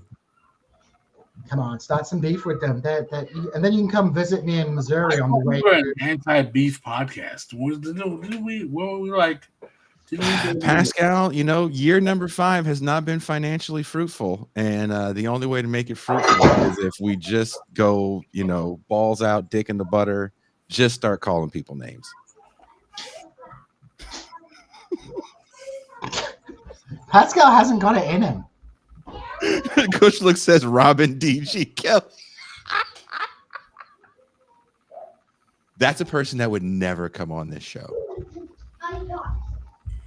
He would never come on. You remember when Jason got into some beef with Francesca Fruititude? Wow, why are you trying to bring up old shit? She was, I will say this much about her. I'll say this on air because I want everyone to know what kind of person she is. She contacted me privately, and we squashed our shit privately like adults. She will always have my utmost respect for that. squashed it like a fucking adult. Well, good on that. That's good behavior. So I always have to give her props for that. What about Infrahas? Do you want to start a fight with Infrahas? No. Because those are people I would just be like, all right, man, I'm not going to talk to you online. We're just going to see each other in person. I need you to say that same shit in my face. Because you're not going to. You're going to be real different. You're going to be calm. You're going to act like you have some fucking sense. You're not going to talk over me. Because I'm not these other cats that want to be intellectually superior. I don't appreciate being disrespected, and I will hit you. Feel nothing. See, listen to Zal. You ended our life. Can you hear what he's saying? I can hear. What did you say? Oh, they've got swords and they're playing. I figured they were playing with swords or action figures. They're playing swords. Dean's son told the entire kindergarten class that Santa Claus wasn't real. That's some cruel shit, Gene. It's facts. Don't care about your feelings. Forrest Miller says, is that why she hasn't come on Movie Night Extravaganza? I don't know, Forrest. You might have to ask her that. But we did wash our beat. Yeah, I mean, like, most people in the left media sphere on a personal level are very nice and friendly. And sometimes these beefs are just totally unnecessary and things like that. Although, you know, there is this problem that people amplify disagreements and then try and purge each other, which I think is not great. But at the same time, I think you do have people who just emotionally react to things and then do a right-wing pivot because they got butthurt by some people online. You know, and that's, if you change your politics because somebody butthurt you online, that just shows you didn't really have any strong convictions to begin with. Because, you know, my feeling is like, I ain't changing my politics, however much of a douche you are to me, because I know what I believe, and you're just being silly. But I think people who have more inchoate politics, I think, are more susceptible to being shaken around like balls in a bag because they haven't really thought through their positions. Their positions are, or rather, they often hold a set of positions but don't have an ideological framework within which to look at it. Jason doesn't sound goofy like Kendrick Lamar. Kendrick Lamar sounds like Daffy Duck. Pascal, you don't like Kendrick Lamar, huh? No, I don't. I think he's a generational phenomenon. Wow. You don't like good kid? His voice doesn't. I mean, I wouldn't be rocking to a party in the 90s listening to Kendrick Lamar's voice, man. He sounds like a cartoon character. He does. He sounds like Daffy Duck. Yeah. I don't know. Oh, yeah, we could start shit with Destiny. Why don't you start this shit with Destiny? Cat, I watched a clip. Who was it that shared that clip? Oh, it was the Cumtown guy interviewed him. Absolutely. Was it Bessner that shared that clip? Where Destiny was... There was a clip going around of Adam absolutely humiliating that kid. And he's not even... That Destiny guy is like... He is a symptom of everything that's wrong with our political discourse. Because if you're relying on this guy to be your avatar of politics, you need to go to your bedroom and have a big long think about what you're doing. I think Dochi's dope. Yeah, Dochi's dope. I played her in the Champagne Room the other night, Thursday night. Check out Nissan Altima. Dope song. I don't like the Destiny cat. I think Destiny is kind of like a low rent version of Ben Shapiro. Oh yeah, he's like the lib Ben Shapiro. He talks fast, and I mean sometimes he makes a correct point or anything, but that's not the point. It's just like, I mean, the dude said, I started reading books in October. The people they're saying to start shit with, someone said Ron Placone, someone said Lizzo. I think Lizzo is extremely talented. I got to see her when she was first starting, and she blew my mind. The pod save guys are insufferable. I mean, we all know that. Anyone connected to Brock. I mean, like, I used to dislike Barack Obama, but I didn't used to hate him. But I hate him and all of his people now. Like really, I like Barack Obama is literally just Donald Trump for liberals. He's just Donald Trump for libs. That like nobody cares about what he does or what he does. They just love him. It's like he's so articulate, and it's like, he's just a grifter who wanted. Like actually, I think he's even worse than Donald Trump in some ways because like I think he saw the presidency as a way to his real dream, which was to be a Netflix producer. I mean, I don't think Netflix was. Well, not Netflix, but he wanted to be in film. I think he wanted to be famous. Yeah. And politics and education was the way he was going to be famous. I think he scammed all these people. He's the original political scammer. OG. What do you think it feels like, Pascal, to be like for at least 8 years? He was like the coolest nigga alive. To some people. I know to some people, but a lot of the some people. We were the some people that were like, nah. But there's a lot of people that's like, that's Barack Obama. He knows coming. I mean, did you see? It's like the best thing I saw actually in this last election cycle is that there's that Dick riding Obama song, and literally will.i.am did the Dick riding Kamala song. Oh, did he really? He did a song for Kamala. Yeah, he did like a Dick riding Kamala song, and I was like, wait, isn't this from the Boondocks? Oh. Someone says start shit with Doug Lane. No. Leave that man alone. Leave Doug Lane alone. Hands off Doug Lane. Leave Brittany alone. Leave Brittany alone. Doug Lane is busy getting groomed on camera by.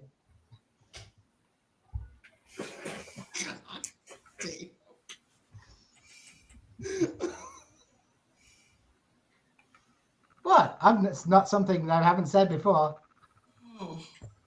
It's like, that's right, Doug. Come a little closer. Oh my God. Come to my theory dungeon. Come and read some Lukács with me. That's right, Doug. It's the Lukács is on a string. Is that what you're trying to say? It's on a little string.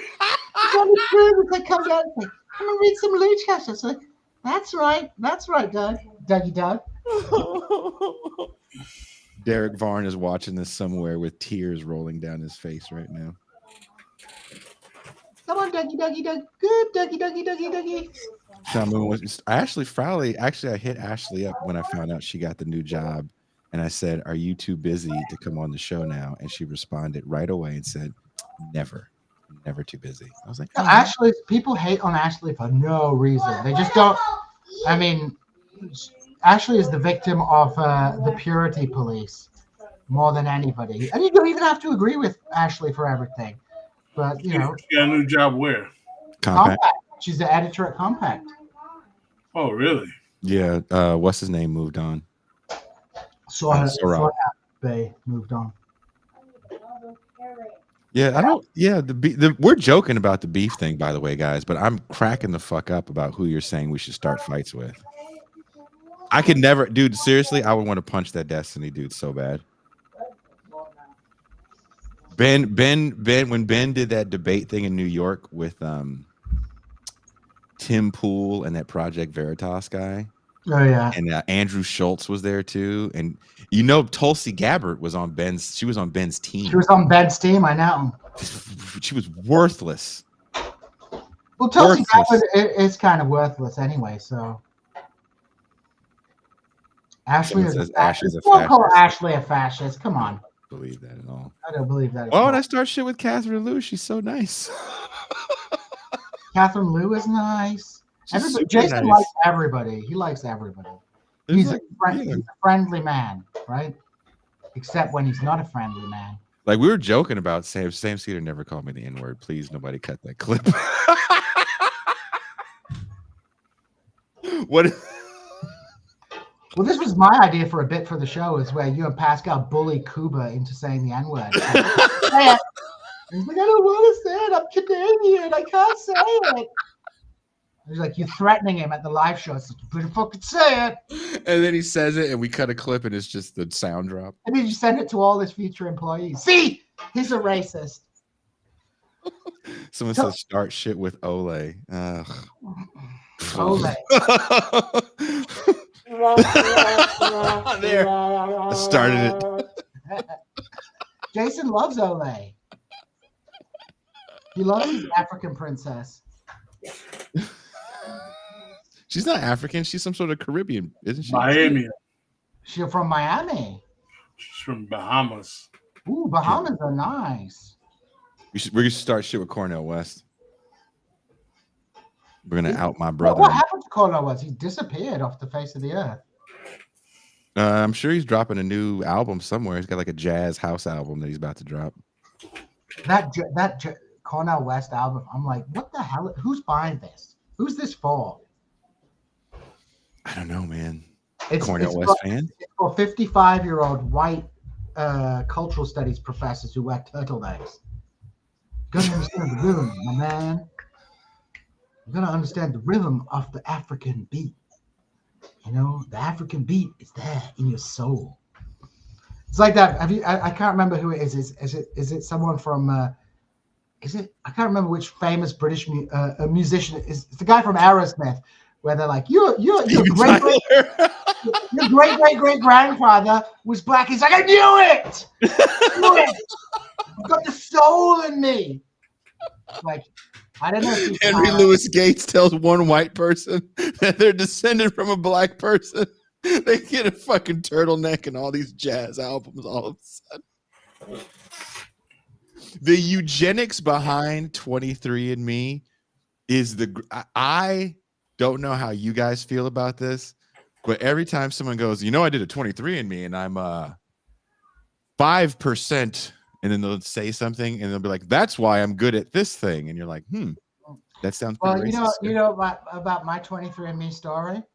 I tried to troll my dad. I was like, you know what? I'm going to troll my dad. I'm going to get him a 23andMe, and then that's going to come in, and it's going to say, like, because he hates Arabs, right? Freaking hates Arabs. And I said, it's going to be really funny because it's going to come in, and it's going to be like, he's like 90% Arab, right? Biggest debacle of my life because his genetic map literally came in as a map of Greater Kurdistan. It's like, oh, God damn it. God damn it. Your dad ended up being super Kurd. He's like super Kurd. I'm like, oh, God damn it. My dad is super Kurd. It's like, I thought this was going to be super funny because my dad is from like the very region where Kurds and Arabs kind of overlap. And I was like, he's going to turn out to be 90% Arab. And I'm going to, what do you think about that, Dad? And he's like literally 150% Kurd, super Kurd. Start beef with Elon Levy. Who's Elon Levy? He's a pro-Israeli account. Oh, that doesn't sound like fun at all. I don't think we don't want to fight with him. I don't want to have to watch my phone blow up. So please no. Oh yeah, that sounds like Pascal. If you could start beef, if you could call somebody out, who would you call out? Oh man, I don't know. Pascal would never call anyone out because Pascal is the king of the Facebook fights. He's retired. He's like Mike Tyson. He's the Mike Tyson of Facebook fights. Oh my God! Someone said Anthony Fantano. Anthony Fantano knows this show. He watches this show. Who's Anthony Fantano? He's a music podcaster. He talks about music reviews. I like Anthony Fantano. He's pretty interesting. I don't agree with everything he says, but I'm sad that he does shows with FD Signifier. He's not a bad guy, man. Yeah, he's not bad. I've seen some of FD Signifier's videos. They're okay, and they're not like super race reductionist as I thought they would be. There's like some nuance in there. He's not. Think so?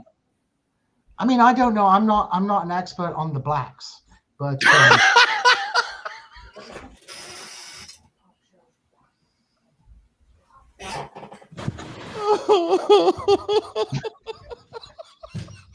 I'm here to learn. I'm here to check my privilege, Jason Miles. This is the kind of show I wish Kuba was here for. To talk about checking one's privilege. Well, Kuba. Oh, yeah. Kuba has adopted many affectations of black culture since he started doing this podcast.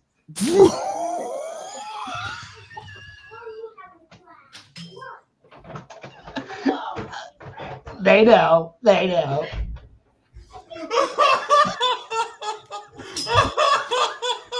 And not just black culture, Jason Miles culture. We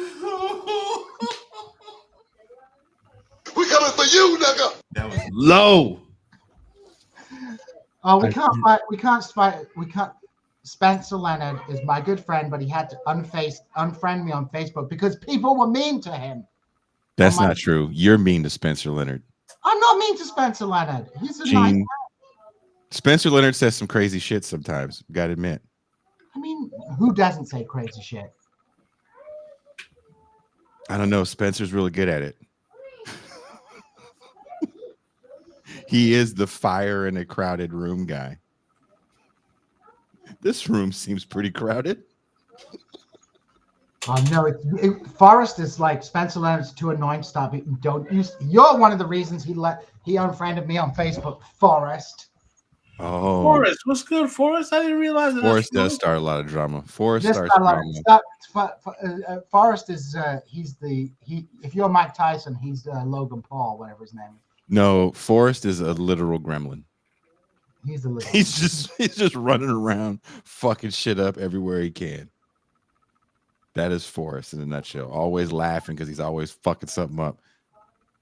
Messing with Spencer. Leave Spencer alone. Leave Spencer alone. No, there's a lot of haters out. People hate. There's Catrone haters and Spencer haters, but you're never gonna get me to hate Catrone and Spencer. I like those two guys. They say some smart things and they say some crazy things, but you've got to take the rough with the smooth, just like with Dr. Umar. I didn't know where you were going with that follow-up. Hey, Dr. Umar says some wise things too. That's what someone like Torre says. He always says that there's some Umar has a point sometimes. Pascal's a Umartarian more than me. What? There's a rational kernel. Umarian. There's a rational kernel to Dr. Umar's. Pascal is much more Umarian than me. Whenever I see a nigga dressed like that coming, I just turn everything off. I'm like, I don't want to hear anything you have to say. Sorry. I'm not listening. Pascal knows Umar. Pascal, you don't want to talk about Umar? No. You don't want to admit that you're Umarian? I'm not trying to take shots at anyone. I'm not trying to claim things I'm not trying to claim. I'm trying to stick to the script of the podcast. The script was short. We're already past it. Now we're just into gossip. Yeah, now we're just doing things that actually generate income. A mutiny. That's what the show needs, a mutiny. Maybe someone would cover a mutiny. If Pascal's like, I'm tired of this tomfoolery, and started talking like Jesse Jackson and then just left. Keep hope alive. That was a good voice. That's like the voice that white people really like too. They always get one of those someone who talks like that on MSNBC. That's it. Pascal against Eddie Glaude. Eddie Glaude Jr. There you go. Eddie Glaude Jr. That's an interesting guy. Eddie Glaude Jr. says some okay things at times, but like at other times it's just like it's the race. He's the number one, I think. This is genre. Do you agree with me? Maybe I'm wrong, but they have this like genre of like kind of black preacher voice about to cry, where they go on to and then they like go, it's the racism deep in our hearts and my child. It's like Elie Mystal, right? It's like I have to leave my castle into the whiteness, and there's these white people. It's like Eddie Glaude Jr. and Elie Mystal are not living in the over-policed ghetto where you have a predominantly white force putting the beats down on just random people. These are some of the most privileged people in the United States working for elite media and education things. And they're acting like this. I'm so terrified of the white man when I leave my house. This Elie Mystal literally writes article in The Nation about his neurosis over running into. It's horrible. It's horrible. It's embarrassing. It's and like Eddie Glaude Jr., who I think is okay on certain things. after that election, he was like if you yeah, preacher Siri voice would be a moneymaker. Literally, MSNBC is so incoherent these days because you have like people like Morning Joe going like, "It's the goddamn wokes coming here. We've got to like put the trans people in the gas chambers to win the next election." God damn. And then you have on the other side, you have Eddie Gore Jr. going, "It's the racism deep in my heart, the racism that burns in the white man's." What, sitting there in front of Morning Joe, it's like, what is wrong with you people? That's what happens when you read James Baldwin, and I don't want to say put it historically out of context. Yeah, thank you, Pascal. Read 1965 like it's 2024. Oh my God, these dudes are always like, and when my son leaves the house, I kiss him on his forehead, and I say, 34-year-old man. Who lives in a nice suburb and married to a white woman. I fear for your life. It's an absurd level of narcissism to compare the situation of Black people in America today to a situation where it was a literal apartheid legal system, or that it was slavery, right? The one when people, you can still make the case quite strongly that there's a lot of legacies of the Jim Crow, etc. But like, come on, man. You're sitting in Harvard University and acting as if like the condition of African Americans hasn't changed since the Emancipation Proclamation. Get the heck out of here. This is so true and sad. Pascal started talking like a dramatic, like Southern preacher. TR would correct 2,000 patrons in a year. What happened to Ben Dixon? Oh, he came back on the scene. Some videos on Instagram. Oh, dude, he came on the scene because he jumped in the whole fucking TYT drama because one of his friends was like, I had to leave TYT because Anna Kasparian called me a dirty coon monkey porch nigga dog. Anna Kasparian came on the air. She goes, porch monkey nigga dog coon, fetch me my shoes. And I said, I shall not fetch anything for you, white woman. And you're very thin. If you were a little bigger, maybe I'd fetch them, but I can't because you're too small. Ben Dixon's been doing some Instagram clips. He's looking thin. He's got that preacher voice really going for him. I think he's got out of the church. Yeah, I know, but I would say this: he's definitely B tier preacher voice. Like Eddie Gore Jr. has got that A tier preacher voice. It's the crying. It's like he's always about to cry. I think that's the critical aspect. If you want to get that money from the libs, you got to really not cry, but nearly cry. Remember when Ben Dixon had the rap song? He was dissing Putin. Didn't he say like? He said, Putin, we got niggas in the hood. Oh, Jesus. I forgot about that, but that was true. Hey, he was on.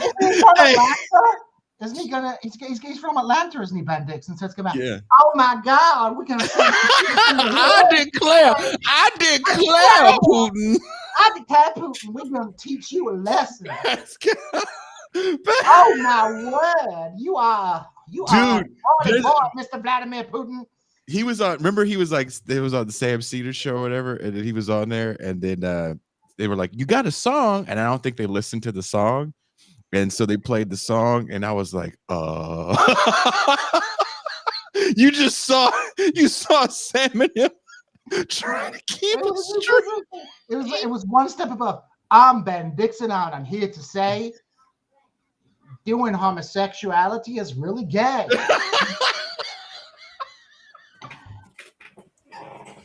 Oh, Van Jones, I forgot. Yeah, Van Jones does the crying. Borderline for white recognition. Oh, dude, remember when Van Jones was like, Donald Trump has done more for ending mass incarceration with this bill than any other white person in the history of white people? Why do I sound like smart Mike Tyson? He's a real. The other, who's another good one who milks the white liberals? FBI informant Al Sharpton. Pascal, if you had a chance to talk to Al Sharpton, would you refer to him by his FBI Oh informant? yeah, FBI informant number 7, absolutely. I love it when he goes on. He goes, these are latte liberals. It's like, you're the latte liberal. You're the latte liberal. I like my coffee black, like I like my help.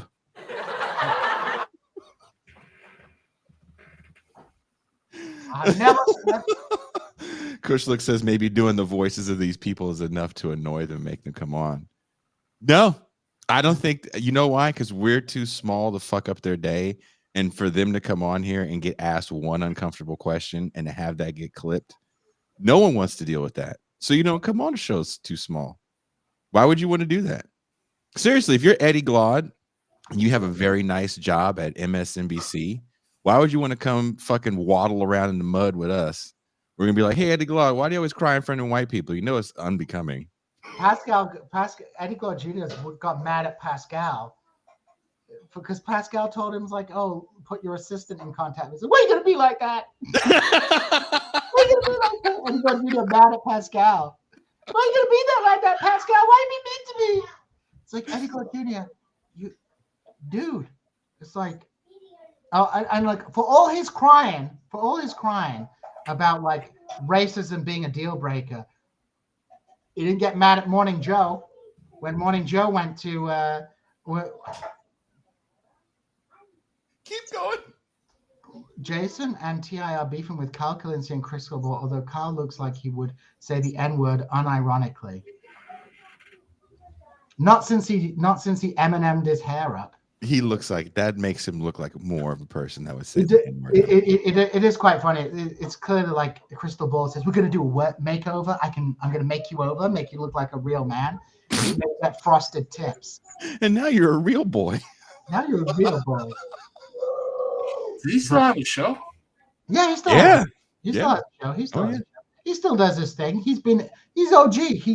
I think he comes out of the new atheist movement, if you remember all that. So. Yeah. When all that nonsense was very popular at the tail end of the Bush regime.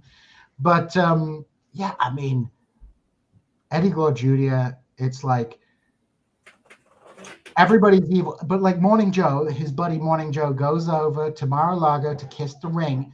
And that was horrible. And he's texting, and Morning Joe outed Eddie Glaude Jr. and saying, Eddie texted me saying, like, everybody at Twitter is mad at me. I'm beefing with Crystal and Kyle, and they just don't know it. I'm not even going to put the comment on the screen. You see that dude Mike Ray's comment? Wait, are we doing... Oh, damn. I can't put that on this. We can't put that on there. Jason should beef with Matt Binder. Why? Matt Binder is a nice man as well. He tried to come at me. Oh, he did try to come at me? When I called the Majority Report, when they had some guy on there making up stories about how fucking safe injection sites work, I was like, do you know how drugs work, sir? I don't think you've ever been around someone that's done drugs, because you just made a fantasy story. He goes, wouldn't it be better if they didn't have to get drugs from a mean drug dealer that watches over them and makes them feel bad? I'm like, what?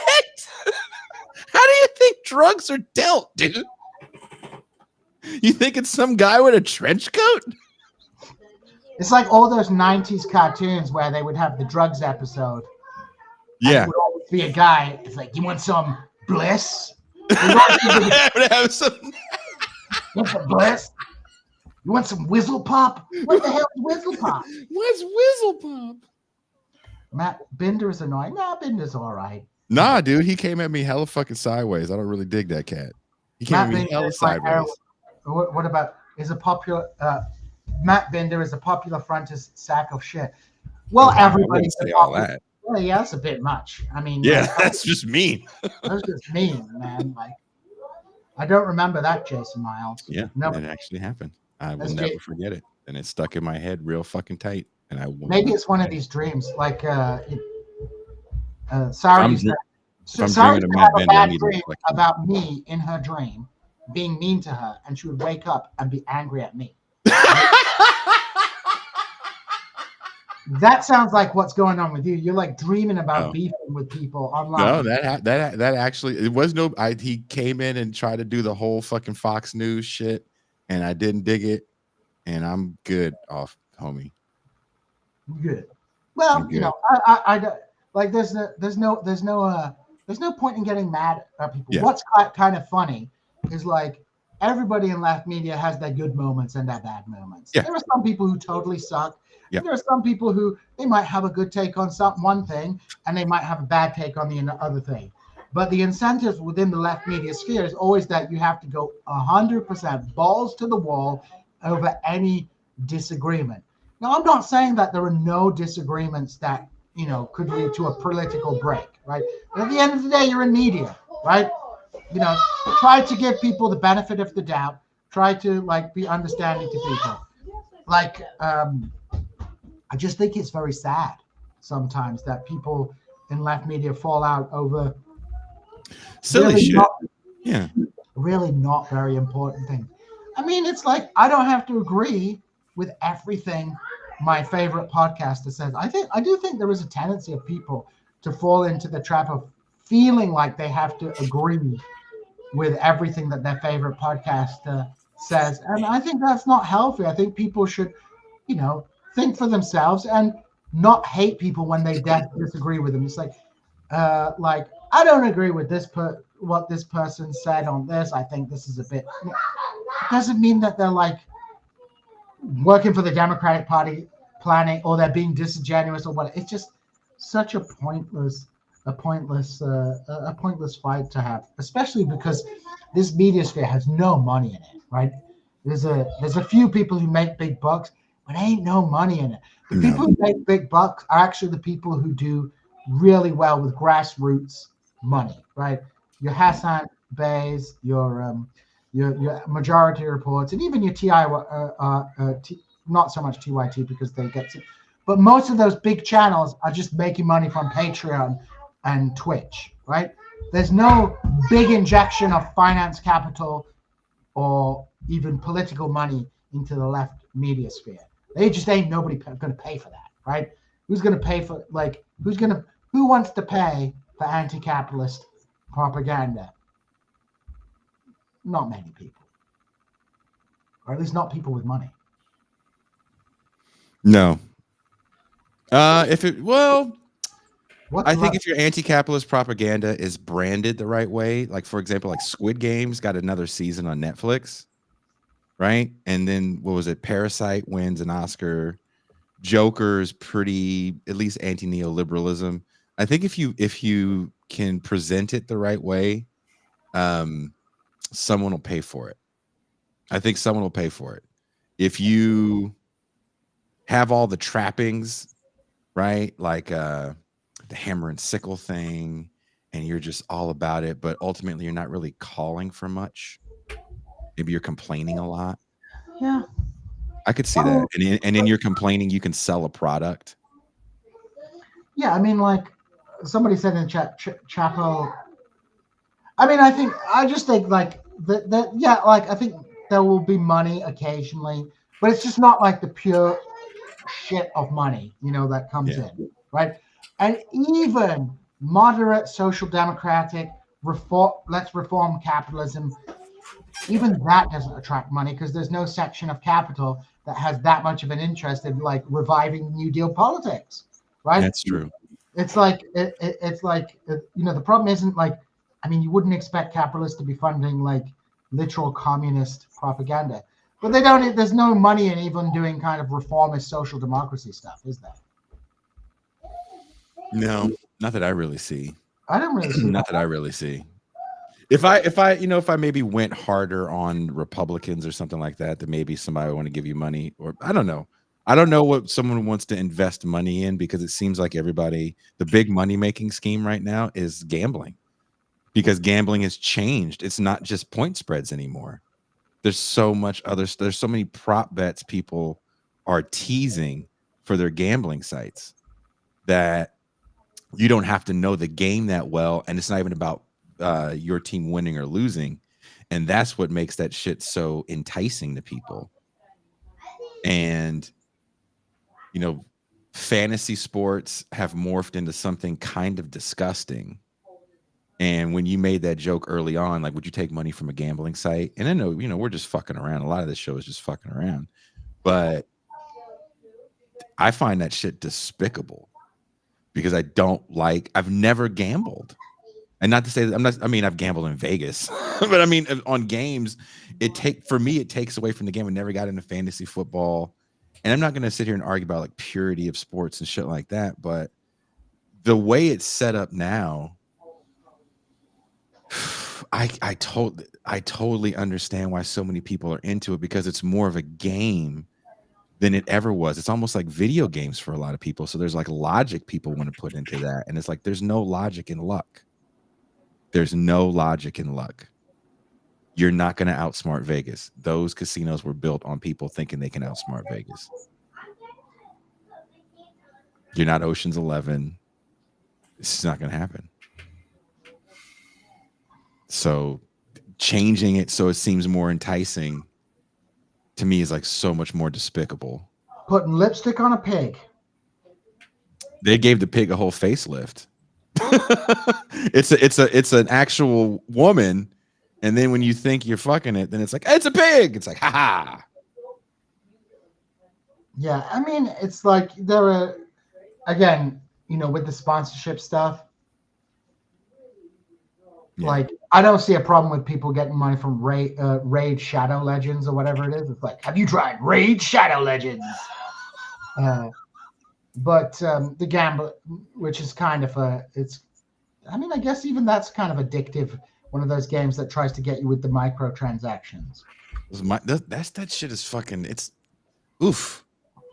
I mean, anyone that's giving you money, that means that there's something about you that generates money. That's the first. I mean, there was that whole scam with the Lords in Scotland thing. Did you, when everyone was doing the adverts for like become a Lord in Scotland? Yeah. It's like, dude, they're literally just selling you a jibber-jab nonsense, right? Would it be wrong if I took money from someone that does butt augmentations? No. But I think maybe it's Majority Report, but I think some other people do. They do the Hello Tushy thing. Oh, that's a bidet. Yeah. Now that is something I support, because I think Americans need to learn to wash their asses properly. I'm sorry, Americans are filthy poopies. Right? Like, you need to have a bit. You can't wipe your butt with no water. It's like, you filthy pig humans, right? You have to put water on your bum to clean the poop off, right? Wiping it with a dry piece of tissue paper is not going to clean your bum. Like, you need to get yourself those hollow tushies, and you need to learn to clean. I have to use wet wipes. My son freaks out when he goes to a public toilet because there's no wet wipes. He's like, well, where are the wet? How can you clean yourself? And he is 100% correct. I have to sometimes go soak a tissue and do it when you're in the public. It's understandable. So I think if you're listening, Hello Tushy, you should sponsor TIR, because we will be your strongest soldiers. There you go. We will be Hello Tushy's strongest soldiers. I would totally advertise for that. Yeah, that's something I can. That's something I can get behind. Because I nut quick. Whoa. What was that one? I mean, how do you feel about it, Pascal? Do you think that the American bum wiping system is fair? Oh, I lived in the Middle East for a while, so in the Middle East, they will give you a little tanker of water. If they don't have the right one, they'll give you a little tanker of water. You know who I would never do? BetterHelp. BetterHelp seems very. There was a comedy series like years ago in Britain, basically based on this guy who did Zoom therapy calls. And it's like, that seems like BetterHelp to me. This is literally it's like, I feel so much better talking to BetterHelp. Some Yahoo on the other end of the phone. Like, nah, man, I don't trust that shit at all. At all. We're not collecting everything you're saying and selling your data to an AI bot that's going to figure out when you're going to be emotionally susceptible to spend money and gamble and then shoot up a school. We're not doing that at all. Would you take a sponsorship from Hims? Blue Chew? Blue Chew and Hims? The erection. I'll tell you why I don't dig that shit. I have a friend that when we were in our late 20s, he would do that shit and go like ham, right? Get a couple of women and, you know, take a Cialis of Viagra and just go full hog. And he started having issues when we got older. I'm old. I'm 47. I'm terrified when I don't have an erection. I get erections, but I feel like they're limited at this point in my life.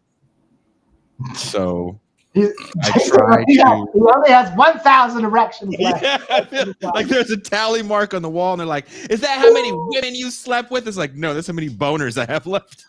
So many boners I have left. Oh my god. So Like, Jason, that's just because young kids. I don't want young kids going, "Oh, dude, I need to have a 4-hour erection to fuck this woman." It's like, no, you don't. No one wants a 4-hour erection, man. There's no woman that wants a 4-hour erection. There's no man that wants a 4-hour erection. Nobody wants a 4-hour erection. Unless you're doing some weird shit. Pascal's like, yeah, I wouldn't mind a 4-hour erection. He's like, what are you talking about, Jason Miles? Jason Miles is sitting there humble bragging, going like, yeah, I have these 4-hour erections. Whereas me and Pascal are like, oh, man. Dude, there's nothing. Nah, man. I get like, I'm not even going to try it. I'm not lying at all. I am paranoid that one day, just think, I don't even want to say it out loud because this is going to happen. Then I'm going to call you. I'm like, Gene, today's the day. My dick died. First was my computer, now it's my cock. Like, I'm terrified of that moment. So, you know, Gene was fucking with me before the show started.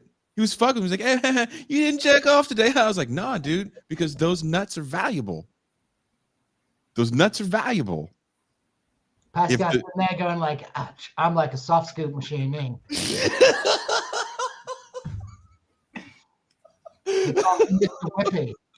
Jacob versus 4 hours is too short.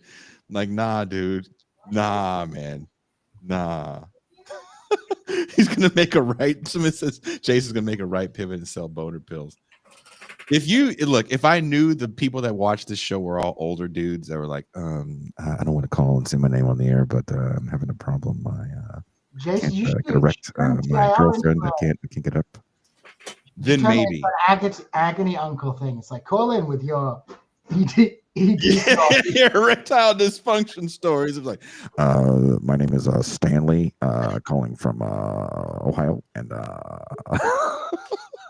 I really want an erection. I sweat a lot. I don't know what's going on. Then maybe I would be like, you know, try some hymns. We got some. Wait. So we've got the only company we would take sponsorship from now is the Hello Tushy place. That's the only one we would take the money from. Somebody said Jason's saving his boners for a rainy day. Exactly. Because when that day rains, the pussy rain comes down, and you're not fucking prepared. That's a nightmare. That is my biggest fear. What about CBD oil? For your boner? No. Yes, especially if we get samples. I get the samples though, okay? Because I have small kids.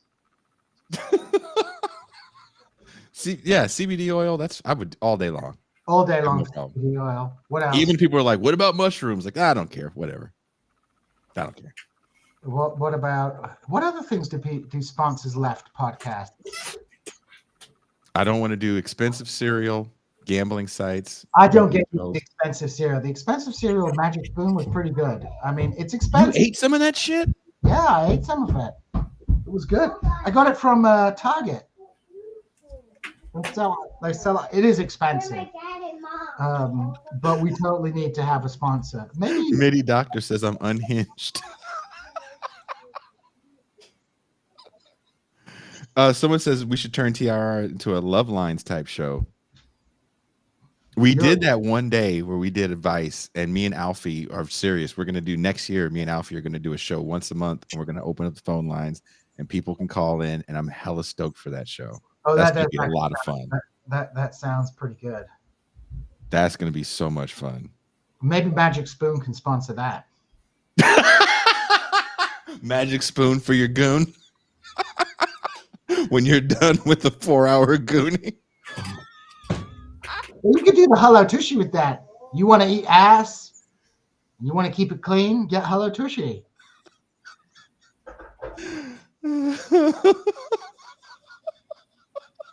Someone says, I'm glad I paused the stream to hear Jason talk about how he rations his boners.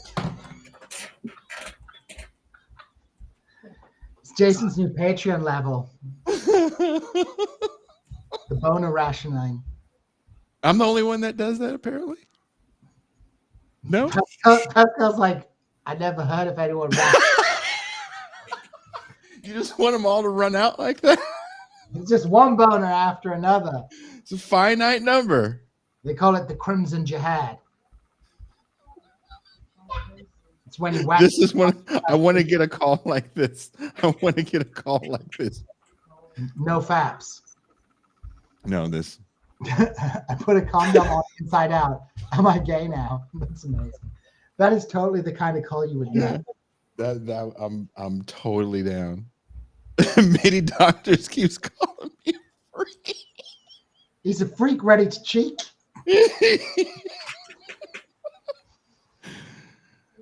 Many doctors, I'm joking. There's not tally marks on my wall. It's in a notebook. But it's all in the wank bank. I just save it up for the holidays. Saves it up for the holidays.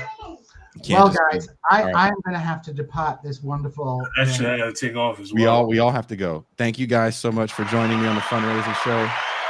Pascal Robert, I'll see you Monday. We're going to pre-record a Mau Mau episode that's going to air on Christmas, an all-star episode with Pascal, Jean Bajalan, Kuba, and Electra. We're going to have a deep dive about Syria. It's going to be great. We're going to record that on Monday. So I look forward to seeing you guys record that. Have a good rest of your weekend. Peace out, Pascal. Peace out, Papa Jean Bajalan. Thank you so much. Thank you guys for joining us. What you basically saw for the last hour was champagne room ridiculousness, where we just talk crazy shit out of our ass. A lot of it we don't mean. I hope you guys don't think I really have tally marks on my wall for the erections I have left. Because I don't. But I am afraid of running out. That's true.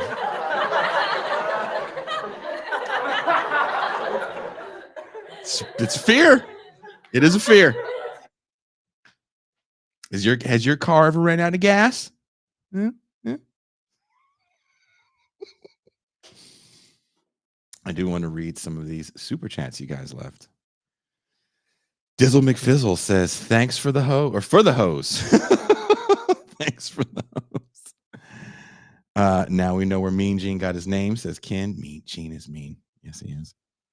Ayatollah of Kraut Rock and Rolla. Happy Saturday, Jason. Good to see you. Love the shirt and also the new Cure record, Songs for the End of the World, is great. Their best record since Disintegration. Good fortune to you and the crew. Go Broncos. Thank you so much. Yes.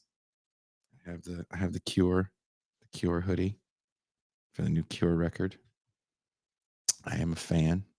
Again, there's nothing worn ironically on this show on my end. These terms of left and right need to be operationalized much better to make sense. As it is now, it is a hodgepodge of mixed terms and contradictory thinking. Kushlik, that's very true. I agree with you wholeheartedly. Virtuoso. Poor people crave protection. True. I am poor and I crave protection. Also, one of my favorite Massive Attack songs, Protection. Check it out from the 1994 album, Protection. Bay Planner says, keep up the great conversation, gentlemen. We tried Bay Planner and then we said, fuck it, off the rails. Off the rails we go. Okay. Here we have no special person. It says, I work at UPS. Yesterday, our CEO posted photos of her volunteering to work as a driver helper. Now, if she gets whacked, she'll be a relatable boss. A PR life insurance policy. Edited for YouTube censor. That's fucking deep and sad and true and sad again. Oof. I don't know if people are trying to whack the UPS person, because I think people's hatred for UPS, unless you work for the company, would probably come from, dealing with management or something like that, or people stealing your package. But I get what you're saying. And maybe that's the next step. Oh, thank you, Charles Ghost. Sorry. I'm in the wrong sound bank. Oh, Lady Braga says, happy holidays, friends. Much love. Thank you very much for the super chat. Virtuoso again says, penny for your thought. Blue Cross, Blue Shield reversed their decision to charge extra anesthesia.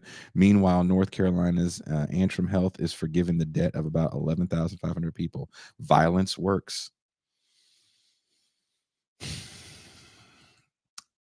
Does it work in the long term, or does it work temporarily? That's what I would say.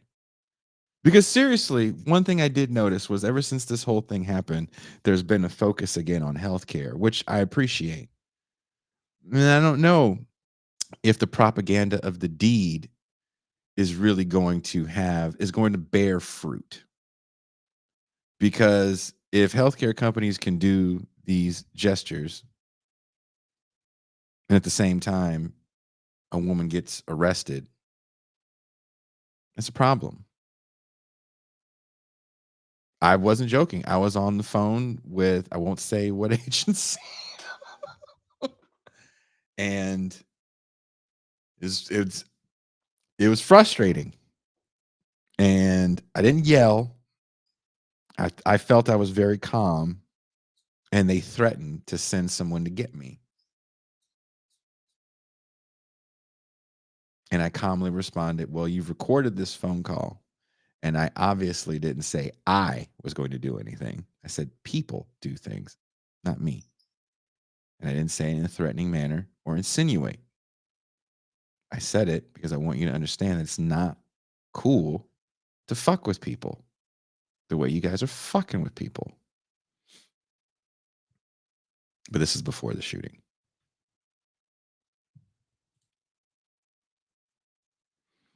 Caleb Green, thank you for the super chat, Caleb. Thanks for your blend of seriousness and humor while taking a heterodox approach to politics. You guys have helped me demystify complex issues.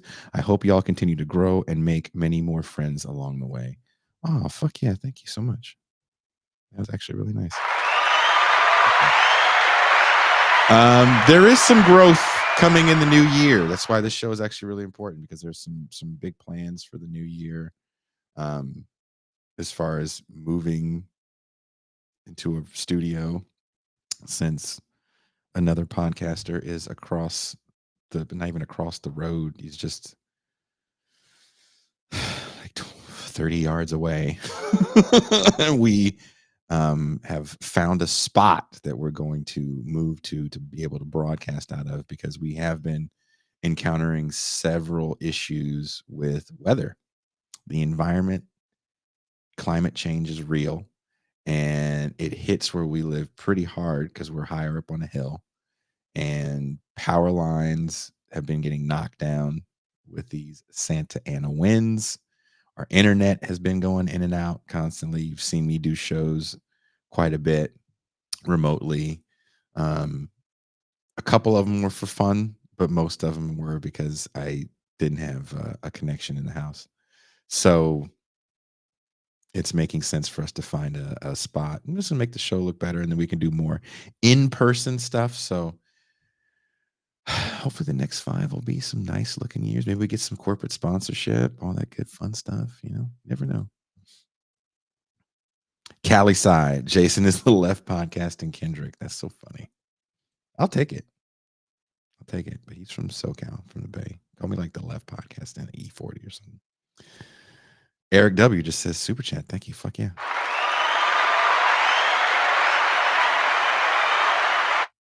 No special person. You make some good points, but consider how awesome it would be to have Finkelstein do the ad read. That's way more possible than you think.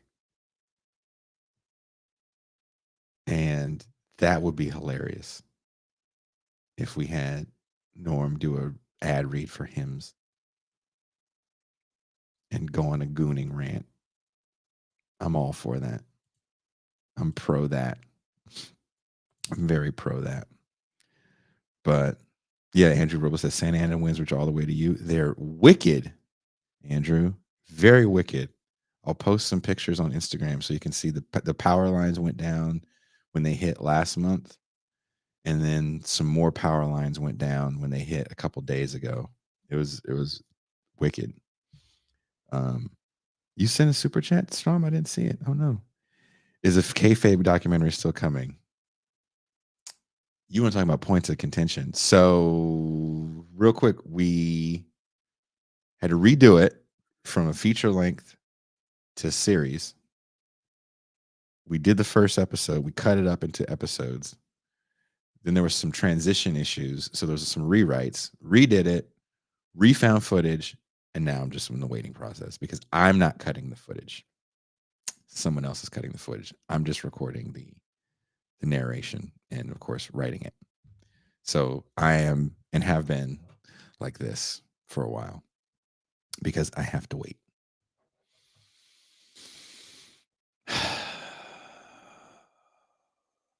And then the computer that I use to edit all the video on, because there's another project that was coming out on authenticity.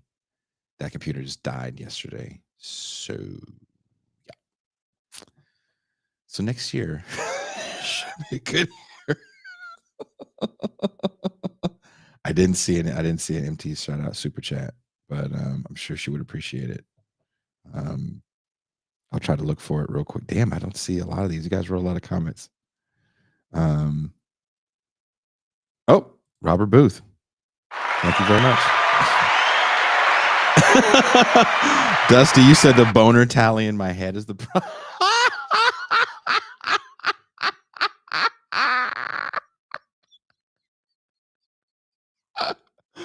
I shouldn't. That's really funny.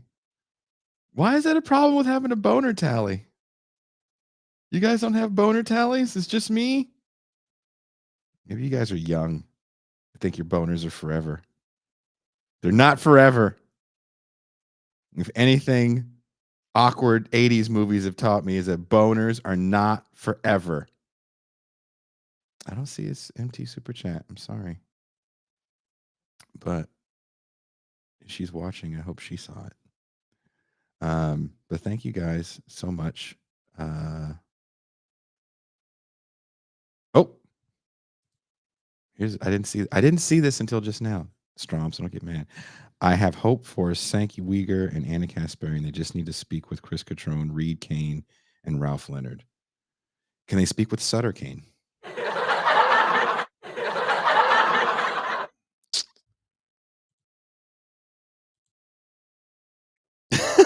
A bookshelf with a jar of boners. Mitty says he's 63, doesn't go away. People like you give me hope. My father. You know, I am 32 years older than my youngest sister. I'd say I want kids at 50 something, but that's funny. I'm good that yours still works. Do you take hymns? Do you walk around with a 4-hour hard on? If so, how do you cure the 4-hour hard on? That's another reason why I can't take this stuff. If I had a 4-hour hard on, I'd be terrified. I'd be running all over the place. Like, what do you do? Help me, help me, help me. I can't knock on Burgess's door and be like, that's my dick. What do I do? It's 4 hours.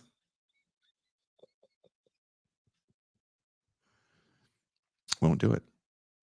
Will not do it. See? They said it harms your thing's health. There you go. Proof.